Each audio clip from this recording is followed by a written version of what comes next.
Welcome to Samba Samba. Enjoy the video. You start by ensuring the HP printer is powered and awake. That saves troubleshooting later. Next, access the control panel or embedded web server. Press the network or wireless icon to open settings. You will need the new SSID and password at hand, and if you plan a wired test, keep a USB or Ethernet cable ready.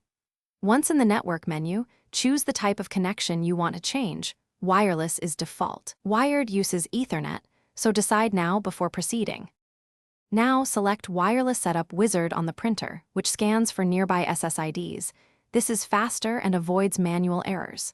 When you see your network, select it and enter the password exactly. Case matters, so double-check each character.